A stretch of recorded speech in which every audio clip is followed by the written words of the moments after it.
வணக்கம். Chandy village life style சேனலுக்கு உங்களை அன்புடன் வரவேற்கிறேன். இன்றைக்கி நம்ம என்ன வீடியோ பார்க்க போகிறோம்னு பார்த்திங்கன்னா, குழம்பு மிளகாய்த்தூள் அரைக்க தேவையான அளவு என்னென்னன்றது அப்படின்றத பற்றி தாங்க நம்ம இந்த வீடியோவில் இன்றைக்கி பார்க்க போகிறோம். நம்ம வீட்டில் அரைக்கிறது என்னென்னு பார்த்தீங்கன்னா, 2 கிலோ மிளகா 2 கிலோ தனியான்ற அளவில் அரைப்பாங்க. சில பேர் காரத்துக்கு ஏற்ற மாதிரி அரைப்பாங்க. நம்ம வீட்டில் அரைக்கிற அளவு இது தாங்க. அதுக்கு தேவையான பொருள் என்னென்னன்றதை இப்போ பார்க்க போகிறோம். ஃபஸ்ட்டு 200 கிராம் சோம்புங்க,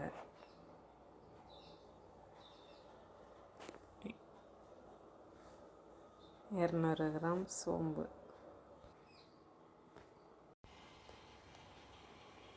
நெக்ஸ்ட்டு என்னென்னு பார்த்தீங்கன்னா, சீரகம் 200 கிராம், சோம்பும் 200 கிராம் சேர்த்தோமா, இப்போ சீரகமும் 200 கிராம் சேர்க்குறோம்.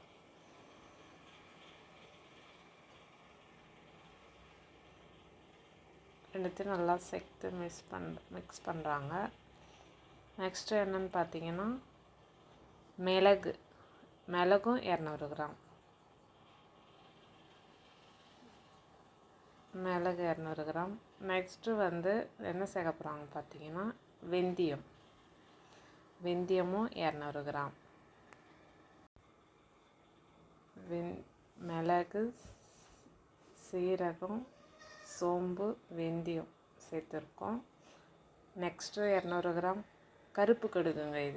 இது கருப்பு கடுகு எல்லோரும் யூஸ் பண்ணுறது தான். இதுவும் ஒரு 200 கிராம் சேர்த்துக்கணும். நெக்ஸ்ட்டு என்ன சேர்க்க போகிறாங்க பார்த்தீங்கன்னா, இது வெள்ளைக்கடுகு.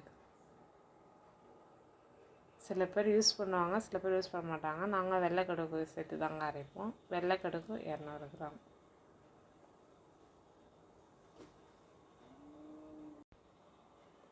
நெக்ஸ்ட்டு என்ன சேர்க்குறாங்க பார்த்தீங்கன்னா, சுக்கு சேர்க்குறாங்க. இந்த சுக்கு பாருங்கள், சுக்கை நம்ம உடச்சி போடணும். அப்போ தான் நல்லா வெயிலில் போட சொல்ல நல்லா காயும். அதனால் கொஞ்சம் நம்ம உடச்சி போட்டோன்னா நல்லது. அங்கே மிஷினில் அரைக்கும் போதும் கொஞ்சம் ஈஸியாக நல்லா அரைப்படும். அதனால தாங்க சுக்கை நம்ம உடச்சி போட்டுக்கிறோம். சுக்கை உடச்சி போட்டுட்டு எல்லாத்தையும் நல்லா மிக்ஸ் பண்ணாங்க. இப்போ எல்லாத்தையும் சேர்த்து நல்லா மிக்ஸ் பண்ணணும். மிக்ஸ் பண்ணிவிட்டு பாருங்கள், நெக்ஸ்ட் நம்ம என்ன சேர்க்க போகிறோம் பார்த்தீங்கன்னா, மஞ்சளுங்க. இதாங்க மிளகாய்த்தூளுக்கு மெயினான இது மஞ்சள் 200 கிராம் சேர்த்துருக்கோங்க. இந்த மஞ்சளையும் சேர்த்து நல்லா மிக்ஸ் பண்ணோங்க. நம்ம இதை நல்லா வெயிலில் எந்த அளவுக்கு காய போடுறோமோ அந்த அளவுக்கு நம்ம மிளகாய்த்தூள் ரொம்ப நாளைக்கு நல்லாயிருக்கும். அதனால் நல்லா கலந்து நெக்ஸ்ட்டு என்ன சேர்க்குறாங்கன்னு பார்த்தீங்கன்னா, பெருங்காயத்தை நம்ம வெயிலில் காய போடணுன்ற அவசியம் கிடையாது. நம்ம லாஸ்ட்டில் மிஷினுக்கு போகிறதுக்கு முன்னாடி அதில் கட் பண்ணி போட்டாலே போதும். இப்போ இது எல்லாத்தையும் நம்ம வெயிலில் காய போடணும். இந்த மழை நாள்ன்றதால வெயில் கொஞ்சம் லேசாக தான் காயுது. அதனால் 2லேருந்து 3 நாள் 4 நாள் கூட காய போடலாங்க.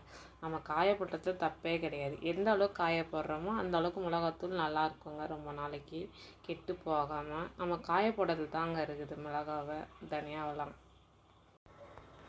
காய போட்டுட்டு கொஞ்சம் மிளகா தனியாவெல்லாம் கொஞ்சம் புடச்சி க்ளீன் பண்ணி எடுத்துக்கினா நல்லதுங்க. 3 நாள் நல்லா வெயிலில் மிளகா தனியாவை காய போட்டு மிளகாய்த்தூள் அரைச்சின்னு வந்தாச்சுங்க.